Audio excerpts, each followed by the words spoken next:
خدا عدالت امره داوری کنی. پیل رهبر وسیکی سرودخانه نه هدایت کنی. مطلبن آهنگ امره داوود مزمور.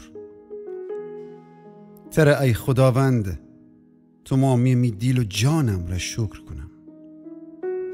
تمامیتی عجیب کاران اعلام کنم.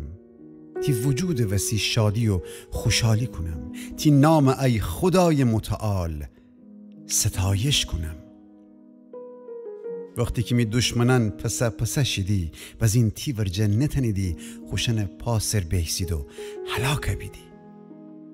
چون که تی حکم می وسی عدالت و انصاف امره بو.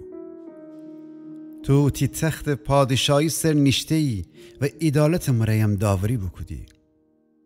غمان توبیخ بکودی و شرور آدمان جبین ببردی. وشن نام محو کودی تا آخر دنیا. دشمن تا ابد نابوده بسته. وشن شهران جریشه بکندی. وشن نام اویره بسته. اما خداوند خود تخت سر نشته تا ابد. خود تخت داوری کدن وسی برقرار بکده. اون دنیای عدل امره حکم کنه و قومان انصاف امره داوری کنه. خداوند ستم بیده آدمان ره ایتا بلند غلعه ایسه. ایتا جامپنا سختیان موقع. وشنه که تی نامش شناسیدی تره توکل کنیدی. چون که ای خداوند وشن یکی تی دنبال گرددی به حال خودشن ننی. خداوند که صهیون درون خود تخت سر نشته ستایش بکنید و اون کاران قومان میانی اعلام بکنید. چون که خداوند که خون انتقام فگیره ستمکش آدمان به یاد آوره و شن اشگره صدای جخاطر نبره. ای خداوند مرا لطف بکن و که مرا مرگ دروازیان جد نجات دهی.